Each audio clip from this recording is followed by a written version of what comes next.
Last thing here, maybe we should probably keep this relatively quick because I know we've been. Mm-hmm. So a question on our YouTube video for our custom objects. So maybe we can take a couple of these between us. Okay. He actually had a few. So his name's Brad Sutton by the looks of it. So great demo. Thanks, guys. We'd love to see more scenarios played out. So yes, Brad, we're posting more on our custom object over the next weeks and months. More case studies, actually, to our point of bringing receipts. What happens if a contact is added to more than one open opportunity? And can a lead in contact be in more than one active life cycle? You want to take that one? Or you want me to take that one? You can take that one. So first off, a lead contact cannot be in more than one active life cycle. There is a one-to-one relationship between active life cycle and lead contact, but there is a one-to-many relationship between total life cycles and the lead in contact.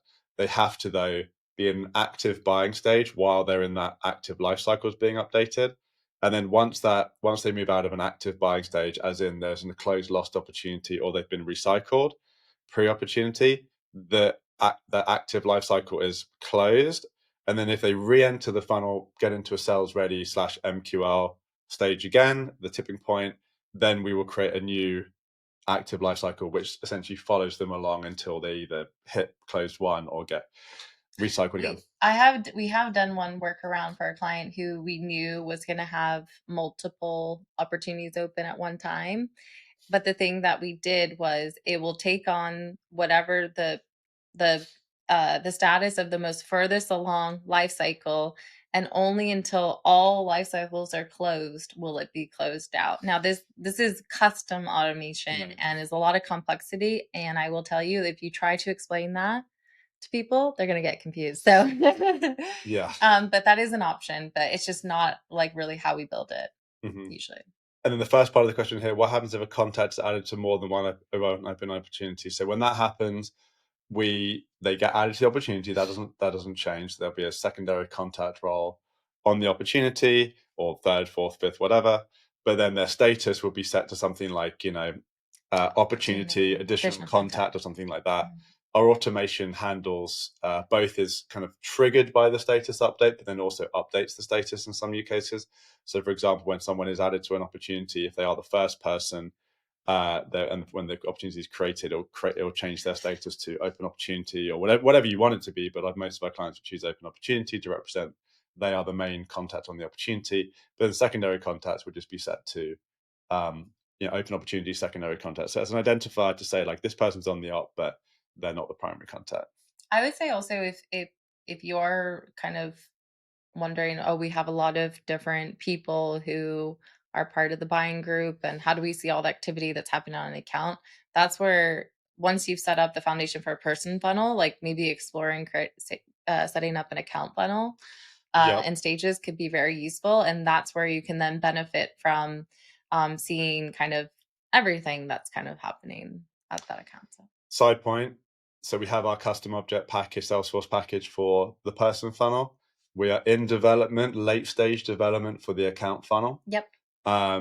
Built this for a few clients now starting to package it up. It's going to be really great. More to come on that. More questions. So what happens if a lead is converted into a contact that already has an active life cycle?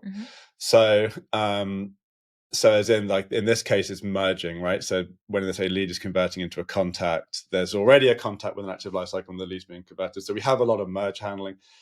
This is where the package is really great, because trying to build this yourself, there's so many edge cases with like merging and lead conversion scenarios. For example, there's 35 different lead conversion scenarios we've had to account for. One of them being, lead is converted into a contact that has an active life cycle. So our merge handling will handle that. If the lead doesn't have an active life cycle, obviously it's going to be converted into the contact and the active life cycle.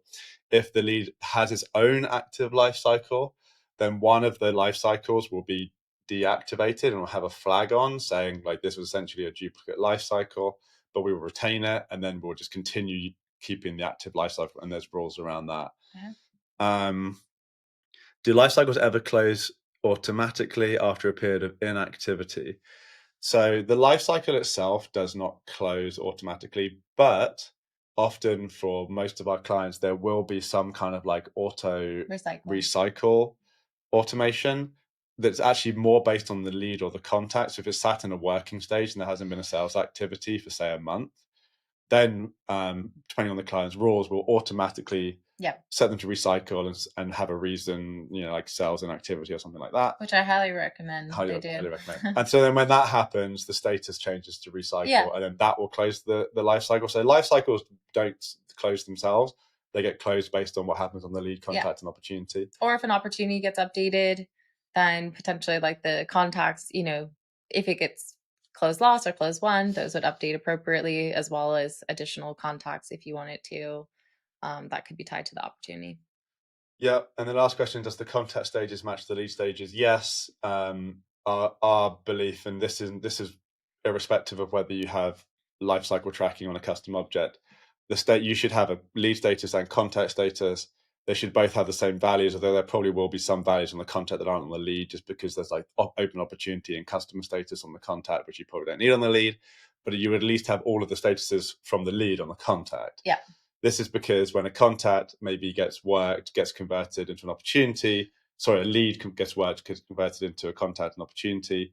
Now it's a contact, opportunities closed last. You want to be able to still, re-sales ready or re-MQL and work through the sales process as a contact, and do not create a duplicate lead and then work that while you have a lead and a contact, and then convert the lead into the contact. You want to be able to just kind of keep it as a contact and work through the sales process as you would a lead. So there you go. That's all the questions from Brad. Thank you for the question, Brad. Yeah, good questions. Well, there you go. I think that's it for this week. So thank you everyone for listening. And if you made it all the way through, thank you even more, and hope you enjoyed that episode. If you have someone on your team or someone you know that would love listening, please forward it on. It would be great. And we'll see you next time on the Revenue Growth Architects podcast. Thanks. Thank you.